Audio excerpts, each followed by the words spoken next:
Hello humankind, hope you all are fit and fine. The Phytoplankton Academy welcomes you all and आज हम discuss करेंगे environment के कुछ important questions. जैसा कि आप जानते हैं कि एनवायरनमेंट सीरीज़ जिसमें हम topic wise 1200 plus PYQs cover करेंगे। स्टार्ट करते हैं with our first question. It was asked in the UPPCS 2021। The question is world ozone day is celebrated on. World ozone day को ये 4 ऑप्शंस आपके पास है किस दिन सेलिब्रेट किया जाता है। सबसे पहले हमें समझना कि वर्ल्ड ओजोन डे ये इंटरनेशनल लेवल पर सेलिब्रेट किया जाता है और ये डेजिग्नेट किया गया था जब मॉन्ट्रियल प्रोटोकॉल को साइन किया था by the different world countries on 16 सितंबर 1987 में। तो 1987 में मॉन्ट्रियल प्रोटोकॉल साइन हुआ। बेसिकली मॉन्ट्रियल प्रोटोकॉल किस लिए साइन हुआ था? For the preservation of the ozone layer. तो उसी डेट के में हम ओजोन डे सेलिब्रेट करते हैं। तो correct answer is C. Then where was the Mitti Bachao save the soil movement started in India. तो इंडिया के अंदर मध्य प्रदेश में एक एरिया है होशंगाबाद डिस्ट्रिक्ट। बेसिकली यहाँ पे एक हाइड्रो पावर प्रोजेक्ट बन रहा था, तवा हाइड्रो पावर प्रोजेक्ट, ओके, इन 1977। तो इस प्रोजेक्ट की वजह से वहाँ की जो सॉइल थी वो डिग्रेड हो रही थी और उस सॉइल को सेव करने के लिए लोकल कम्युनिटी ने एक मूवमेंट स्टार्ट किया। That movement is known as Mitti Bachao movement और the save the soil movement. So the correct option is D, Hoshangabad Madhya Pradesh. It was asked in the UPPCS 2020। How many Indian beaches have been recommended for the blue flag certification. सबसे पहले आपको समझना होगा कि blue flag certification क्या होता है। ये एक इंटरनेशनल जरी जिसके अंदर UNEP united nation environment programme and UNWTO united nation world tourism organisation and FEE foundation for environmental education and IUCN, ये 4 ऑर्गेनाइजेशन का प्रोग्राम है। IUCN होता है international union for conservation of nature. तो इसके अंदर ये 4 ऑर्गेनाइजेशन आती है। ये ब्लू फ्लैग सर्टिफिकेशन देती है कुछ एरियाज़ को, कुछ बीचेस को। वो एरियाज़ ऐसे होते हैं जहाँ पर टूरिज़्म को, जो सस्टेनेबल टूरिज़्म है उसको प्रमोट कर सकें।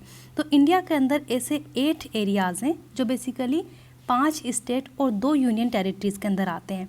मैं उनके नाम आपको बताती हूँ, हालांकि उनके नाम इतने इंपॉर्टेंट नहीं हैं, बट आप याद रख सकते हैं। गुजरात के अंदर है शिवराजपुर, एक दीव जो होता है ये क्या है आपकी यूनियन टेरिटरी है, इसमें घोगला है। कर्नाटक के अंदर है काराकोड एंड पुडुबिद्री। देन केरला में कप्पड़, आंध्र प्रदेश में ऋषिकोंडा एंड अंडमान एंड निकोबार में राधानगरी। उसके अलावा लास्ट ओडिशा में है गोल्डन बीच। तो ये 8 बीचेस इंडिया के अंदर हैं जिनको ब्लू फ्लैग सर्टिफिकेशन मिल चुका है। It was asked in the Bihar public service commission in 2020। Which of the following statement about India's largest चरखा इज़ ट्रू। इंडियाज़ का लार्जेस्ट चरखा जो महात्मा गांधी की बर्थ एनिवर्सरी थी 150th एनिवर्सरी, उसमें बनाया गया था। ये इनॉग्रेट हुआ था नोएडा में and it was made by the used waste plastic से ये बनाया गया था, ताकि हम ये एक्चुअली एक अवेयरनेस क्रिएट करने के लिए कि हमें अपने एनवायरनमेंट को प्रोटेक्ट करना है और जो यूज्ड प्लास्टिक है उसको किसी तरीके से रीयूज़ करने की कोशिश कर रहे हैं। तो यहाँ पर आपका option B would be the correct answer, 1 and 2। Next, world most problematic aquatic weed is. जैसा कि हमने इन्वेजिव एलियन स्पेसीज़ की जो वीडियो कवर की थी उसमें हमने पढ़ा था कि ये स्पेसीज़ ऐसी होती हैं जो नेटिव नहीं होती, बाहर से आती हैं और ये हमारी नेटिव स्पेसीज़ को नुकसान पहुंचाती हैं बहुत सारे डिफरेंट फंक्शंस करके, जिसमें से एक फंक्शन एलिलोपैथी का भी हमने पढ़ा था, ठीक है। उसमें जो मोस्ट डेंजरस स्पेसीज़ होती है जो कि बेसिकली एक्वेटिक वीड होती है, दैट इज़ आइकोर्निया। इसको हम वाटर हाइसिंथ भी कहते हैं, वाटर हाइसिंथ। और ये ह्यूमन हेल्थ पे भी बहुत ज़्यादा नुकसान पहुंचाती है, बहुत हाई एडेप्टेबिलिटी होती है, बहुत जल्दी से स्प्रेड कर जाती है। ये यहाँ पे इसकी पिक्चर है। बेसिकली हम इसको इंडिया के अंदर लेकर आए थे इसके ब्यूटीफुल फ्लावर की वजह से। इसकी जो ये 3 लीव्स होती हैं उसके साथ उसकी ये वाली लीव्स बहुत ज़्यादा खूबसूरत होती है, इसलिए इंडिया के अंदर इसको लाया गया from the north America. But now it has spreaded all over the India as a weed and it is causing harm to our native species. Next, recently there was a growing awareness in our country about the importance of Himalayan nettle, Giardiana diversifolia, because it is found to be a sustainable source of. अभी फ़िलहाल में एक इस tree के बारे में, जियार्डियाना डाइवर्सिफोलिया के बारे में बहुत ज़्यादा अवेयरनेस क्रिएट हो रही है। बेसिकली ये सस्टेनेबल सोर्स माना गया है for the native community of the Himalayan region. तो इसका फ़ायदा क्या है, ये एक फाइबर यील्डिंग प्लांट है, इसको हम टेक्सटाइल फाइबर्स के लिए यूज़ कर रहे हैं, और ये जो हिमालयाज़ पे लोग रहते हैं, लोकल पीपल्स रहते हैं, उनके लिए एक लाइवलीहुड का काम करता है। तो correct answer is C, textile fibres, and it is asked in the UP PCS CSC 2019। ये इस प्लांट की पिक्चर है, आप देख सकते हैं।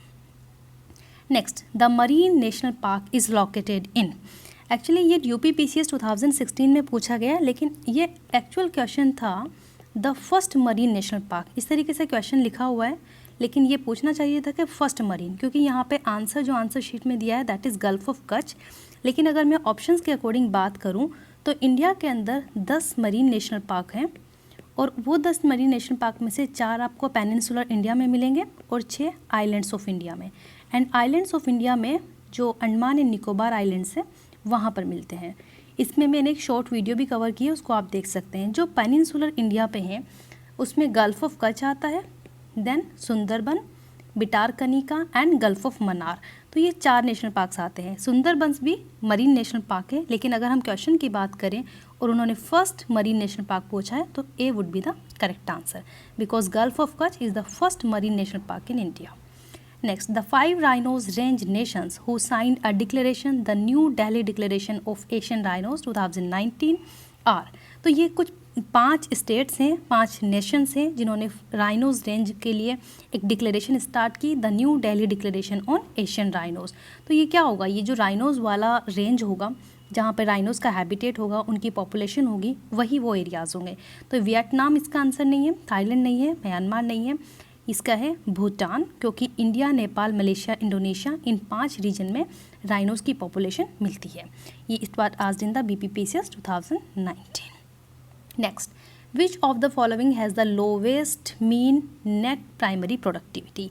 अब जब हमने प्राइमरी प्रोडक्टिविटी की बात की थी उसमें हमने पढ़ा था कि इक्वेटर वाले रीजन पे प्रोडक्टिविटी बहुत ज़्यादा होती है। यहाँ पे आता है हमारा ट्रॉपिक ऑफ कैंसर, एंड इस रीजन में 33.5 ट्रॉपिक ऑफ कैप्रिकॉर्न, ये हमारा ट्रॉपिकल रीजन होता है। इससे ऊपर अगर हम जाएं 66.5 पर तो ये हमारा टेम्परेट रीजन होता है, और टेम्परेट रीजन पर प्रोडक्टिविटी कम होती है। लेकिन अगर हम टेम्परेट रीजन में कंपेयर करें with in the forest and grassland, तो ग्रासलैंड में प्रोडक्टिविटी और भी कम होती है एज़ कम्पेयर टू फॉरेस्ट। तो यहाँ पे करेक्ट आंसर होगा आपका टेम्परेट ग्रासलैंड। अगर आपको जानना है कि टेम्परेट ग्रासलैंड कौन कौन से हैं तो यहाँ पर दिया हुआ Argentina, it is the cut out of NCERT. Argentina जो पम्पास ग्रासलैंड से, नॉर्थ अमेरिका में पेरिस, साउथ अफ्रीका में वेल्च, साउथ एशिया में स्टेपी, ऑस्ट्रेलिया में डाउन, ये टेम्परेट ग्रासलैंड है। इनसे भी डायरेक्टली क्वेश्चंस पूछे जाते हैं, इनको आप याद रख सकते हैं। Next, the 10th and last question, the monoclimax theory it was propounded by F.E. Clements. F.E. Clements ने एक क्लाइमेक्स थ्योरी दी थी। उन्होंने कहा था कि हर एक रीजन में एक क्लाइमेक्स कम्युनिटी होती है जिसके टूवर्ड्स सारी कम्युनिटीज़ डेवलप होना चाहती हैं। अगर हम वेजिटेशन की बात करें तो climate is the determining factor for that community. Climax of any areas was a solely factor for that function. So the correct answer is F.E. Clements. It was asked in the UPRO 2021.